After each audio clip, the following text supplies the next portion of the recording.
तारीकी का सीना चीरती हुई एक हौलनाक आवाज जंगल में उठी। उन दोनों के दिल लर्ज गए। ये इंसानी भेड़िए की चीख थी। शायद उसने उनकी बू पा ली थी। चंद सानिये बाद उन्होंने एक हरकत करता हुआ जिस्म कोई 50 फुट के फासले पर देखा। ये एक जसीम और कवि भेड़िया था जो घास में दुबका हुआ आहिस्ता आहिस्ता उनकी तरफ बढ़ रहा था। चांद की मध्यम रोशनी में उसका चेहरा उन्हें साफ दिखाई दे रहा था। ये एक नौजवान लड़के का चेहरा था। ल्यूक, मेरे बेटे, कार्टर के मुंह से बेइख्तियार ये अल्फाज निकल गए। इंसानी भेड़िए ने एक और दिलदोज़ चीख मारी, गुर्राता हुआ घास में से निकला और सीधा कार्टर की तरफ आया। अस्सलामु अलैकुम दोस्तों, पेशे खिदमत है आज की हॉरर स्टोरी इंसानी भेड़िया एपिसोड नंबर 2। मौत क्या है? एक गहरी तवील नींद जिसमें कोई ख्वाब नहीं। मौत क्या है? इंसान के लिए उम्दा और खुशगवार नेमत जिसका जवाब नहीं। मौत क्या है? आरज़ुओं, ख्वाहिशों और जज्बों का हमेशा के लिए इख्तिताम। मौत क्या है? एक नई ज़िंदगी का दरवाज़ा, एक नए सूरज की आमद का पैगाम। यकायक जेफरसन को ज़ोर से छींक आई और उसका पूरा जिस्म हरकत में आ गया। बेपनाह मसरत का एहसास उसके रगो वपे में दौड़ गया। तू जिंदा है, तू जिंदा है, जैसे किसी ने उसके कान में कहा। तो उसने अपना बाजू ज़ोर से हिलाया, फिर टांग उठाई। ऐसा करने में दर्द की गहरी ठेस महसूस हुई। फिर याद आया कि दरिया में कूदने के बाद वो आबशार की लपेट में आ गया था। इंसानी भेड़िया उसके ताक़ुब में था। इंसानी भेड़िया एक बदरूह। जेफरसन कुछ ज़्यादा पढ़ा लिखा ना था। नेकी बदी का फ़लसफ़ा उसकी समझ से बालातर। दरअसल उसने कभी ज़िंदगी के इस पहलू का मुताला करने की तकलीफ़ गवारा ही ना की थी। ताहम इस भयानक तजर्बे के बाद ये बात आसानी से उसकी समझ में आ गई कि अगर कायनात में खून अशाम चमगादड़ें, इंसानी सूरत के भेड़िए, आसेब, गंदी रूहें और शैतानी सिलसिले मौजूद हैं तो वलियों, फरिश्तों, पैगंबरों और नेक रूहों की भी कमी नहीं। यूँ कुदरत ने खैर व शर के दरमियान हैरत अंगेज़ तवाज़न कायम रखा है। कभी खैर शर पर गालिब आ जाता है और कभी शर खैर पर, लेकिन आखिर में जीत खैर ही की होती है। इस तसव्वुर ने जेफरसन के दिलो दिमाग को अज़ हद तकवीत पहुँचाई। वो सोचता चला गया। एक लोक कहानी उसे याद आई। वो खुद ब खुद हंस पड़ा। कहानी ये थी कि जो आदमी दरिया में डूब जाए या डूबते हुए बच जाए तो फिर उसे अजीबो अजीब ख्यालात सताते हैं। ये कहानी भी मार्क कार्टर ने सुनाई थी। जेफरसन का दिल शिद्दत से चाहने लगा कि वो मार्क कार्टर से मिले। वो उसे बताना चाहता था कि उसकी कहानी एक का एक हरफ सही और सच्चा है। फिर जेफरसन को कार्टर का वो नौजवान बेटा याद आया जो कुछ मुद्दत पहले उसी जंगल में यकायक गायब हो गया था। कार्टर का बेटा। उस तस्वर के आते ही इंसानी भेड़िए की सूरत उसके सामने आ खड़ी हुई और उसका कलेजा आप ही आप बैठने लगा। खुदा रहम करे, अब उसे याद आया इंसानी भेड़िए के खदुखाल कार्टर के बेटे से किस कदर मुशाहबत रखते थे। उसके इर्द गिर्द तारीकी खासी कम हो गई थी। जेफरसन ने अपने आप को दरिया के किनारे एक गड्ढे में पाया। हैरान था यहाँ कैसे आ गया। आबशार में गिरकर बचने का तो सवाल ही पैदा ना होता था। फिर ये कौन सी ताकत थी जिसने उसे उठाकर किनारे बड़ी हिफाजत से उस गड्ढे में ला डाला? इस सवाल का जवाब उसके पास ना था। हाँ, वो ये बखूबी समझ रहा था कि कोई ताकत ऐसी ज़रूर है जिसने उसे इंसानी भेड़िए से बचाया। दरिया में कूदने के बाद जबकि वो आबशार की लपेट में आकर ज़िंदगी से मायूस हो चुका था, उस अनदेखी ताकत ने उसे किनारे पर ला फेंका। उस ताकत के हुजूर में आप ही आप उसका दिल शुक्र से लबरेज हो गया। वो हिम्मत करके वहाँ से उठा। उसकी तमाम हड्डियाँ पिसलियाँ सही और सालम थी। अलबत्ता कमर में कहीं अंदरूनी चोट के बायस कुछ तकलीफ थी। मगर ऐसी भी नहीं कि उसे हरकत करने में दिक्कत होती। वो गड़े से निकला और चंद कदम चलकर लंबी लंबी घास में गिर गया। अब सुबह सादक का उजाला चारों तरफ फैलने लगा था और नसीमे शहर के झोंके उसकी रूह जान में एक नई कुव्वत भर रहे थे। आसमान का मशरकी उफ्क गुलाबी सा था। हवा के ठंडे झोंकों ने उसे थपकियां देकर सुलाना चाहा और उसने बेइख्तियार आंखें बंद कर लीं। दफतन उसे करीब किसी जी रूह की मौजूदगी का एहसास हुआ। उसने आंखें खोलकर देखा, एक दरिंदा उसे सूंघ रहा था। उसके जिस्म पर लंबे लंबे स्याह बाल थे और था वो खासा कवि हीकल। जेफरसन को ख्याल आया कि ये एक और इंसानी भेड़िया है। उसने जल्दी से कमर में चमड़े की पेटी से बंधा हुआ शिकारी चाकू निकाला और दरिंदे की गर्दन में पूरी कुव्वत से घोंप दिया। गाढ़े खून की एक गरम गरम धार उसके चेहरे पर पड़ी और उसे रंगीन कर गई।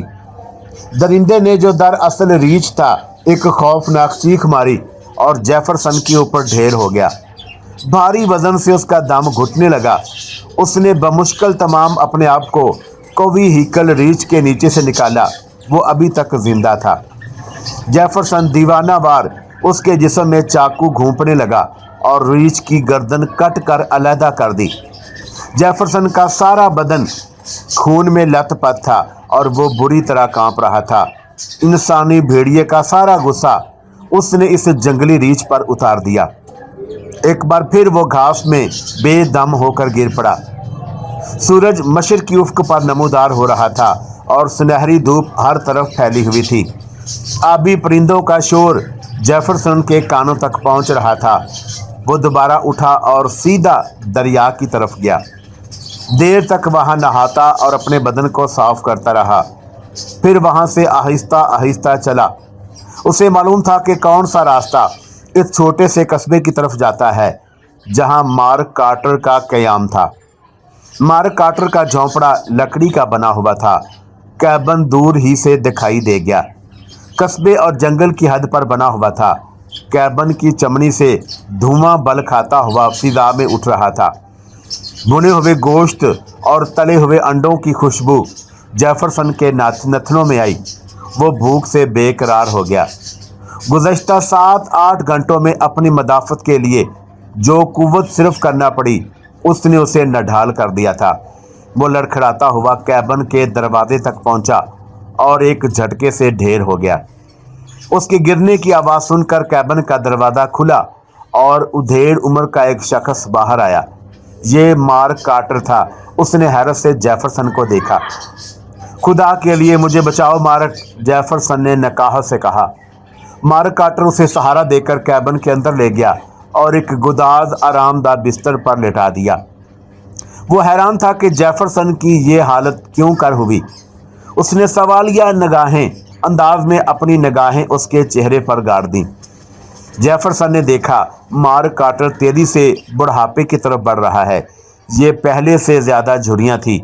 आंखों की चमक मदम और उनके नीचे गहरे स्याह हल्के बाल भी खासे सफ़ेद हो चुके थे। उसे कार्टर की ये हालत देखकर बहुत सदमा पहुंचा। वो दोनों मुद्दत से एक दूसरे को जानते पहचानते थे और बारहा शिकार की कई महमें उन्होंने मिलकर सर की थी। लेकिन जब से कार्टर का नौजवान खूबसूरत लड़का जंगल में गायब हुआ था, उस वक़्त से किसी ने उसे हंसते ना देखा। कार्टर का कहना था कि उसका लड़का किसी इंसानी भेड़िए का शिकार हुआ है और अब तक वो भी वैसा ही भेड़िया बन चुका होगा। उसने ये कहानी जेफरसन को भी सुनाई थी और संगदिल जेफरसन ने उसका खासा मजाक उड़ाया था। ये सब बातें उसे याद आ रही थी। कार्टर नहायत सब्र और सुकून से अपने काम में मसरूफ़ था। उसने बकरी की भुनी हुई रान जेफरसन की तरफ बढ़ा दी। उसने चंद मिनट में उसे अपने मैदे में उतार लिया और उसके बाद गरम गरम कहवे के 2 प्याले पिए और जान में जान आई। इस काम से फारिग होकर जेफरसन ने कार्टर के पांव पकड़ते हुए कहा, मुझे माफ़ कर देना मार्क। तुमने जो दास्तान कुछ मुद्दत पहले मुझे सुनाई थी वो दुरुस्त थी और मुझे कोई शुबा नहीं रहा कि तुम्हारे लड़के लेवक को जिस दरिंदे ने हलाक किया वो इंसानी भेड़िया होगा। आह, तो आखिरकार तुम्हें यकीन आ ही गया, कार्टर ने कहा। मुझे पूरा वाकया सुनाओ। जेफरसन ने शुरू से लेकर आखिर तक का सारा किस्सा कह सुनाया। कार्टर सांस रोक के सुनता रहा और उसका चेहरा कभी सुर्ख हो जाता, कभी सफ़ेद, कभी जर्द। आखिर उसने कांपती हुई आवाज़ में जेफरसन से पूछा, क्या तुमने मेरे बेटे को देखा? वो इंसानी भेड़िए के रूप में था। उसके खदोखाल पहचानने में कोई गलती तो नहीं की? हरगिज़ नहीं, जेफरसन ने जवाब दिया। मैं कसम खाकर कह सकता हूँ कि वो तुम्हारे बेटे लेवक ही का चेहरा था। वैसी ही पेशानी, वैसी ही आंखें और वैसा ही दहाना। फ़र्क इतना था कि उसके जिस्म पर लंबे लंबे बाल, हाथ और पांव बिल्कुल भेड़िए के से और मुंह के ऊपर लंबी सी थोथनी थी। मैंने उसे सिर्फ आंखों के जरिए पहचाना, अगरचे वो पहले जर्द थी फिर सुर्ख हो गई। जब उसने मुझे देखा, इन आंखों में बेपनाह चमक थी। कार्टर उठकर खड़ा हो गया और बेचैनी से कैबिन में टहलने लगा। तुम कहते हो कि तुमने 2 मरतबा गोली चलाई, दोनों मरतबा गोलियां उसे लगी, मगर वो नहीं मरा। हाँ, ये अजीब बात है कार्टर। तुम जानते ही हो कि मेरा निशाना कभी खता नहीं जाता। और फिर 12 बोर की ये 2 नाली के ताकतवर कारतूस जो मैंने बहुत करीब से चिल्लाए थे, बाखुदा उसकी जगह कोई हाथी होता तो दूसरा सांस ना लेता, मगर उस पर ज़रा बराबर असर ना हुआ। कार्टर के लबों पर पुरइसरार तबस्सुम नमूदार हुआ। उसने नफ़ी में गर्दन हिलाई। ये शीशे के कारतूस, तलवार या खंजर उसे हलाक नहीं कर सकते जेफरसन। ऐसी बलाओं को चांदी के कारतूसों से मारा जा सकता है। इस बला को जल्द से जल्द फना कर देना हमारा फ़र्ज है जेफरसन, वरना जितने इंसान उसके पंजों का शिकार होंगे, सब के सब इंसानी भेड़िए बनते चले जाएंगे और यूं ये सिलसिला बहुत तवील हो जाएगा। फिर उन्हें ख़त्म करना मुमकिन ना होगा। बोलो, क्या तुम इस फ़र्ज को पूरा करने में मेरा साथ दोगे? जेफरसन ने असबात में सर हिलाया। ताहम हमेशा ऐसी मुहिमों में एक दूसरे के साथी रहे हैं कार्टर। मैं हर मरहले पर तुम्हारे साथ हूँ। बहुत खूब, मुझे तुमसे यही उम्मीद थी। अब हमें इस मुहिम पर जाने के लिए अपने इंतज़ामात कर लेने चाहिए। डॉन जेफरसन को बुखार ऐसा चढ़ा कि तन बदन का होश ना रहा। इस दौरान में बेचारा कार्टर ही उसकी तीमारदारी करता रहा। बुखार की हालत में देर तक हज़ियानी कफ़ियत तारी रहती। अव्वल तो उसे रात को नींद ना आती। अगर चंद मिनट के लिए सोता भी तो फ़ौरन चीख मारकर बेदार हो जाता और फिर उसका जिस्म थर थराने लगता। खौफ से आंखें उबल आती और वो बेदम हो जाता। कार्टर इस सूरत हाल से सख्त परेशान था। वो चाहता था कि जितनी जल्द मुमकिन हो जंगल में जाकर इंसानी भेड़िए को फना कर दिया जाए। 2 हफ्ते बाद खुदा खुदा करके जेफरसन का बुखार उतरा। कार्टर ने उसे मुर्गन ग़िज़ाएँ खिलाईं और बहुत जल्द उसकी सेहत वापस आ गई। एक रोज़ जेफरसन बिस्तर पर लेटा था और कार्टर किसी बड़ी किताब के वर्क गर्दानी में मसरूफ़ था कि जेफरसन ने पूछा, क्या पढ़ रहे हो? एक पुराना कलमी रोज़नामचा है, मेरी दादी के हाथ का लिखा हुआ, कार्टर ने जवाब दिया। मुझे भी तो सुनाओ, क्या लिखा है तुम्हारी दादी अम्मा ने? ये तो खासा पुराना होगा। हाँ, कम अज़ कम 100 साल तो इसे हो ही गए हैं, कार्टर ने कहा। इसमें उन्होंने अजीब अजीब वाक़यात लिखे हैं। मैं एक ख़ास वाक़या तलाश कर रहा हूँ। मैं भी सुनना चाहता हूँ, जेफरसन ने दिलचस्पी लेते हुए कहा। लो सुनो। दादी जान एक जगह लिखती हैं, कल रात चांद की 14वीं तारीख थी। चचा एडम कार्टर सैर के लिए जंगल में गए। वहाँ सनूबर के एक ऊंचे और बड़े दरख्त के पास। खुदा की पनाह, जेफरसन चिल्लाया। ये किस तारीख का वाक़या है क्वार्टर? मैंने तुम्हारी दादी के चचा एडम कार्टर के बारे में बहुत कुछ सुन रखा है। वो अपने अहद के बहुत बड़े शिकारी और बेहद दलेर आदमी थे, ठीक है ना? क्या उनके ज़माने में भी ये जंगल ऐसा ही था और सनूबर का वो दरख्त? खुदा रहम करे, क्या उन्होंने भी चांद की 14वीं तारीख को इंसानी भेड़िया देखा था? हाँ जेफरसन, कार्टर ने सर्द आ भरकर कहा। हमारे ख़ानदान पर यह लानत उसी ज़माने से सवार है।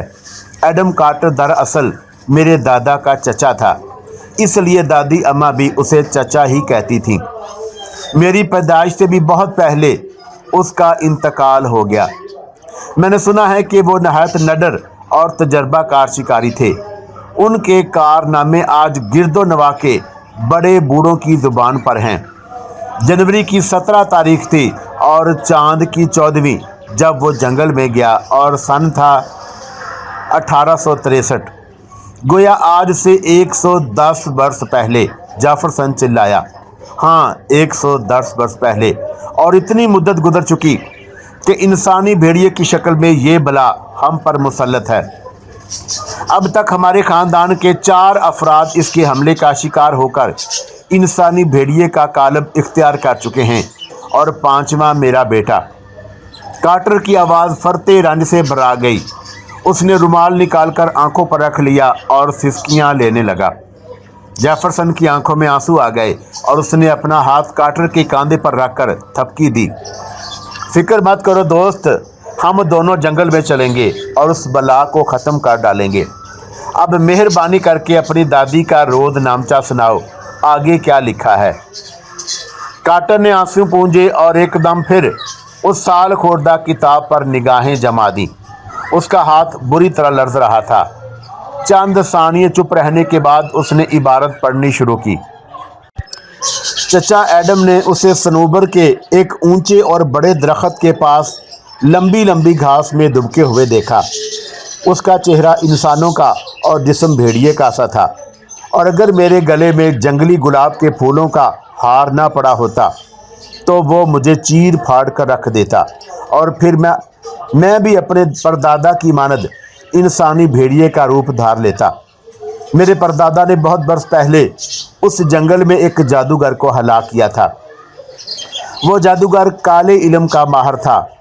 मरते हुए मेरे परदादा को बद्दुआ दी कि तुझे भेड़िया खाएगा, और फिर तू भी भेड़िया बनकर अपने ही खानदान के किसी आदमी को मारेगा, और इस तरह कई नस्लों तक ये सिलसिला चलता रहेगा। चुनाचा ऐसा ही हुआ। हमें एक मजहबी आदमी ने इस बला से बचने की कई तदबीरें बताई हैं।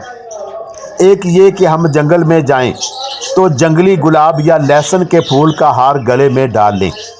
इंसानी भेड़िया जो एक बदरूह है उनसे भागता है। दूसरा तरीका ये है कि ऐसे खंजर बनवाए जाएं जिनके दस्ते चांदी के हों, या बंदूक में ऐसे कारतूस भरें जिनके खौल चांदी के हों। चांदी के अलावा कोई और धात इंसानी भेड़िए पर असर नहीं कर सकती। जब पूरा चांद आसमान पर रोशन हो तो जंगल में ना जाएं, और 14वीं के बाद 15वीं, 16वीं या 17वीं तारीख को भी उधर जाने का कसद ना करें। अगर इस दौरान में जाना पड़ जाए तो जंगली गुलाब या लहसुन के फूलों का हार गले में डाल कर जाएं। इंसानी भेड़िए का पंजा इन फूलों से छू जाए तो वह फौरन जल कर राख हो जाएगा। अगर जंगली फूल गले में डालने याद ना रहें और इंसानी भेड़िया हमला आवर हो जाओ तो चाहिए कि आदमी बहते हुए पानी की तरफ दौड़े और उसमें छलांग लगा दे। इंसानी भेड़िए बहते हुए पानी को अबूर नहीं कर सकते। इस आखिरी तरकीब ने मेरी जान बचाई, जेफरसन ने कहा। ये और बात है कि मुझे उसके बारे में कुछ पता ही ना था। मैंने बहुत अरसा पहले सिर्फ सुना था कि अगर ऐसा हो तो दरिया में कूदकर जान बचाई जा सकती है। अच्छा ये बताओ, तुम्हारे पास चांदी की कितनी मिकदार है? कार्टर ने पूछा। चांदी? जेफरसन ने नदामत से कहा, भला मेरे पास चांदी कहाँ से आई? बहरहाल हमें कहीं ना कहीं से चांदी हासिल करना होगी, कार्टर ने फैसला कुन लहजे में कहा। तुमने सुन लिया कि इस बला को सिर्फ चांदी के कारतूसों से ही फना के घाट उतारा जा सकता है। मेरे पास घर में 20-25 डॉलर की रकम महफूज पड़ी होगी, कहो तो वो ला दूं, अगर उस रकम में चांदी मिल सके तो, जेफरसन ने कहा। बहुत खूब, कोई 30 डॉलर मेरे पास भी हैं। मेरा ख्याल है कि 50 डॉलर में चांदी की इतनी मिकदार हम खरीद सकते हैं कि उससे 4-5 कारतूसों पर खौल चढ़ाए जा सकें। अगले 2 दिन उन्होंने चांदी खरीदने और कारतूस बनाने में लगा दिए। जेफरसन अपनी 12 बोर की बंदूक वहीं जंगल में फेंक आया था। खुशकिस्मती से कार्टर के पास एक फालतू बंदूक थी, वो उसने जेफरसन को दे दी। अब उन्हें चांद की 14वीं तारीख का इंतज़ार था। انہوں نے جنگلی گلاب اور لہسن کے پھولوں کے بہت سے ہار بھی تیار کر لیے تھے۔ فرصت کے اوقات میں وہ دونوں اپنی اپنی بندوقوں سے نشانے کی مشق کرتے۔ جیفرسن نے ایک روز اداس ہو کر کہا، مجھے اپنی اس 12 بور کی بندوق کا ہمیشہ افسوس رہے گا۔ ایک مدت سے وہ میرے قبضے میں تھی اور اس نے بے شمار جانور ہلاک کیے تھے۔ فکر نہ کرو جیفرسن، تمہاری بندوق ضرور وہیں کہیں جنگل میں پڑی مل جائے گی، اور اگر نہ ملی تو میں وعدہ کرتا ہوں کہ تمہیں اس سے بھی زیادہ عمدہ بندوق دلواؤں گا۔ کارٹر نے اس کی طرف محبت سے دیکھتے ہوئے جواب دیا اور پھر منہ پھیر کر کیبن سے باہر نکل گیا۔ جیفرسن نے اس کی آنکھوں میں آنسو دیکھ لیے تھے۔ یکا یک اسے خیال آیا کہ وہ کتنا کمینہ اور کم ظرف ہے، اور اس 2 کوڑی کی بندوق کا صدمہ نہیں بھولتا، اور ادھر کارٹر اتنا شریف نفس کہ جس نے جوان بیٹے کی موت پر صبر کر لیا۔ 14ویں رات کا چاند مشرقی افق سے نکلا تو دونوں اپنی خطرناک مہم پر جانے کے لیے بالکل تیار تھے۔ دونوں نے ابھرتے ہوئے سنہری چاند کو ایک نظر دیکھا، بندوقیں کندھوں پر، جنگلی گلاب اور لہسن کے ہار اپنے اپنے گلے میں ڈالے اور دریا کی طرف روانہ ہو گئے۔ اب انہیں ایک جگہ سے دریا عبور کر کے دوسرے کنارے پر جانا تھا۔ بہاؤ کے الٹے رخ کوئی 5 میل دور جا کر کارٹر نے گھاس میں چھپی ہوئی ایک چھوٹی سی کشتی اور 2 چپو برآمد کیے۔ جب وہ کشتی میں سوار ہو کر دوسرے کنارے کی طرف بڑھ رہے تھے تو ان کے دل کی دھڑکنیں تیز سے تیز تر ہوتی گئیں۔ چاند ان کے ساتھ ساتھ تھا اور اب خاصی اونچائی پر آ گیا تھا۔ جنگل میں ہیبت ناک سناٹا طاری تھا۔ چاندنی میں دور تک کا منظر ایک خواب کی مانند ان کی نگاہوں کے سامنے پھیلا ہوا تھا۔ بلا شبہ یہ نہایت حسین رات تھی۔ حسن کا جادو جنگل کے چپے چپے کو اپنی گرفت میں لیے ہوئے وہ دونوں خاموش تھے۔ دوسرے کنارے پر پہنچ کر کارٹر نے جیفرسن کی مدد سے کشتی گھسیٹ کر کنارے پر لگا دی اور لکڑی کی ایک لمبی سیخ کے ساتھ باندھ دی۔ اس کے بعد دونوں آگے پیچھے جنگل کے اس حصے کی طرف بڑھے جہاں صنوبر کا وہ اسیبی درخت گزشتہ 100 سال بلکہ اس سے بھی پہلے کا سر اٹھائے کھڑا تھا۔ کارٹر آگے تھا، جیفرسن پیچھے۔ جنگل میں کوئی زی رو نہ تھا، پرندے تک خاموش۔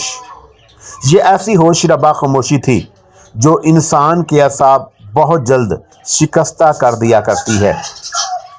یہ کائنات کتنی پر اسرار اور انوکھی ہے، جیفرسن نے دل میں سوچا۔ ہم اس کے راز کو کبھی نہیں پا سکتے۔ موت کیا ہے، زندگی کیا ہے، روح کیا ہے، شیطان کیا ہے، پھر مرنے کے بعد ایک انسان کا درندے کے قالب میں نمودار ہونا کتنا عجیب لگتا ہے۔ انتقام، جادو، اسیب، نیکی، خیر، یہ سب کیا ہے؟ وہ سوچتا ہوا جا رہا تھا۔ وہ دونوں دریا کے ساتھ ساتھ چل رہے تھے۔ کارٹر نے ایک مرتبہ بھی زبان نہ کھولی۔ شاید وہ بھی یہی کچھ سوچ رہا تھا جو جیفرسن کے دل میں تھا۔ دفعتاً آبشار کے گرنے سے جو شور پیدا ہوتا ہے، اس کی آواز جیفرسن کے کانوں میں آئی اور چند روز بیشتر کا حادثہ پوری شدت سے اس کے ذہن میں جاگ اٹھا۔ اس کے بدن کے رونگٹے کھڑے ہونے لگے۔ جوں جوں وہ آگے بڑھ رہے تھے، آواز زیادہ تیز اور واضح ہوتی چلی جا رہی تھی۔ آخر کو وہ اس مقام پر پہنچ گئے جہاں آبشار کے 70-80 فٹ گرنے سے فضا میں دھند کا ایک بادل بن گیا تھا۔ یہاں اتنا شور تھا کہ وہ ایک دوسرے سے اشاروں ہی میں باتیں کر سکتے تھے۔ دونوں 5-7 منٹ تک وہاں گم سم کھڑے رہے۔ جیفرسن سوچ رہا تھا، اس گہرائی میں اتنے تیز بہاؤ کے ساتھ گرنے والا کوئی آدمی زندہ بچ سکتا ہے؟ کبھی نہیں بچ سکتا، لیکن وہ تو بچ گیا تھا۔ پھر وہ وہاں سے پلٹے اور جنگل کے اندرونی حصے کی طرف بڑھے۔ چاندنی درختوں کی شاخوں اور پتوں میں سے چھن چھن کر آ رہی تھی۔ عجیب و غریب سائے ادھر ادھر بکھرے نظر آنے لگے۔ کارٹر بالکل خاموش تھا۔ جیفرسن کے ذہن میں یکا یک ایک بھیانک خیال آیا اور دہشت سے اس کے دل کی حرکت بند ہونے لگی۔ اس نے بڑی مشکل سے اپنے ذہن سے یہ خیال جھٹکا۔ وہ سوچ رہا تھا کہ کیا خبر یہ شخص کارٹر خود ہی انسانی بھیڑیا ہو جو مجھے فریب سے جنگل میں لے آیا ہے اور ابھی اپنی ہیبت تبدیل کر کے بھیڑیا بن جائے گا۔ عین اس لمحے کارٹر نے گھوم کر جیفرسن کی طرف دیکھا اور جیفرسن اچھل پڑا۔ اس کے چہرے پر ہوائیاں اڑ رہی تھی۔ پھر اسے یاد آیا کہ اگر کارٹر انسانی بھیڑیا ہوتا تو جنگلی گلاب اور لہسن کے پھولوں کا ہار کبھی نہیں پہن سکتا تھا، اور نہ چاندی کے کارتوس اپنی جیب میں رکھتا، اور نہ بہتے ہوئے پانی کو عبور کرنے کے قابل ہوتا۔ اپنے اس وہم پر جیفرسن کو تھوڑی دیر بعد خود ہی ہنسی آ گئی۔ کارٹر نے اس ہنسی کا سبب پوچھنے کے لیے پہلی بار زبان کھولی۔ کیا بات ہے جیفرسن، بہت خوش نظر آ رہے ہو۔ اس نے عجیب سے انداز میں جیفرسن کو دیکھا۔ یہ ہنسی بالکل بے موقع اور بے محل تھی۔ میں سوچ رہا تھا کہ کہیں تم خود ہی انسانی بھیڑیے تو نہیں ہو۔ تو تم نے مجھے پہچان لیا، کارٹر نے سنجیدگی سے کہا اور اسے گھورنے لگا۔ ایک لمحے کے لیے جیفرسن کو یوں لگا جیسے واقعی اس کے دل کی حرکت تھم گئی ہو۔ دوسری لمحے کارٹر ہنسا اور بولا، ان واہیات باتوں کو چھوڑو، اب ہم واقعی انسانی بھیڑیے کے آس پاس پہنچ گئے ہیں۔ اپنی بندوق تیار رکھو، کسی بھی وقت ہمارا اس کا آمنا سامنا ہو سکتا ہے۔